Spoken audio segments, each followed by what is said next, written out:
Friends, അപ്പോൾ നമ്മൾ പുതിയൊരു ആൻഡ്രോയിഡ് സിസ്റ്റത്തിൻ്റെ വീഡിയോ കേട്ടോ. നമ്മളിത് എർട്ടിഗയിലാണ് ഇൻസ്റ്റാൾ ചെയ്തിരിക്കുന്നത്. 2023 മോഡൽ എർട്ടിഗയിൽ നമ്മൾ നോർമൽ സ്റ്റീരിയോ ആണ് വണ്ടിയിൽ വന്നിരിക്കുന്നത്. അത് മാറ്റി നമ്മൾ ആൻഡ്രോയിഡിലേക്ക് കൺവേർട്ട് ചെയ്യുകയാണ്. അപ്പോൾ ആൻഡ്രോയിഡിലേക്ക് കൺവേർട്ട് ചെയ്യുമ്പോൾ നമ്മളവിടെ യൂസ് ചെയ്യുന്നത് OnePlus എന്ന് പറഞ്ഞ ബ്രാൻഡിൻ്റെ ഒരു ആൻഡ്രോയിഡ് സ്റ്റീരിയോ ആണ് നമ്മൾ ഇൻസ്റ്റാൾ ചെയ്തിരിക്കുന്നത്. അപ്പോൾ ഇതിൻ്റെ 2GB റാം 32GB ആണ് സ്റ്റോറേജ് വരുന്നത്. 1 ഇയർ വാറണ്ടിയാണ് ഈ സിസ്റ്റത്തിനുള്ളത്. അതുപോലെ തന്നെ ലോ ബഡ്ജറ്റ് ചെയ്യാൻ പറ്റിയ ഒരു കിടിലൻ പ്ലെയറാണ് കേട്ടോ ഇത്. നമ്മൾ നേരത്തെയും കുറേ OnePlus ഇൻസ്റ്റാൾ ചെയ്തിട്ടുണ്ട്.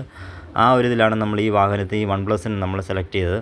അതുപോലെ തന്നെ യാതൊരുവിധ വയർ കട്ടിങ്ങോ കാര്യങ്ങളോ ഒന്നും വരുന്നില്ല. നമ്മൾ എർട്ടിഗയുടെ ഫ്രെയിം വാങ്ങിയിട്ടുണ്ട്. അതുപോലെ തന്നെ അതിൻ്റെ സോക്കറ്റ് വാങ്ങിയിട്ടുണ്ട്. പ്ലഗ് ആൻഡ് പ്ലേ ആണ് അതിൻ്റെ കണക്ഷൻസ് എല്ലാം വരുന്നത്.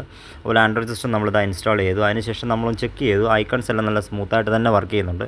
2GB ഉള്ളെങ്കിലും അതിൻ്റെ ആയിട്ടുള്ള പെർഫോമൻസ് ഉണ്ട് ആ മെഷീന്. അതുപോലെ തന്നെ നമ്മൾ വീഡിയോ ഫയൽസും എല്ലാം ചെക്ക് ചെയ്തിട്ടുണ്ട്. പിന്നെ നമ്മൾ അതുപോലെ തന്നെ ഓഡിയോ ആണെങ്കിലും ഓഡിയോ ക്വാളിറ്റി ആണെങ്കിലും വലിയ കുഴപ്പമില്ലാത്ത ഒരു ഓഡിയോ ക്വാളിറ്റി നമുക്ക് കിട്ടുന്നുണ്ട്. അതുപോലെ തന്നെ ഓഡിയോ എല്ലാം നമ്മൾ കൃത്യമായിട്ട് ട്യൂൺ ചെയ്ത് സ്പീക്കേഴ്സ് എല്ലാം കൃത്യമായിട്ട് കാലിബ്രേറ്റ് ചെയ്ത് എല്ലാ കാര്യവും നല്ല ഭംഗിയായിട്ട് തന്നെ ചെയ്തിട്ടുണ്ട്. എന്തായാലും നമ്മുടെ ഓഡിയോ ക്വാളിറ്റി നമുക്കൊന്ന് കേട്ട് നോക്കാം. അപ്പോൾ ഈ സിസ്റ്റം ഇൻസ്റ്റാൾ ചെയ്യാൻ താല്പര്യമുള്ളവർക്ക് നമ്മളെ കോൺടാക്ട് ചെയ്യാം കേട്ടോ.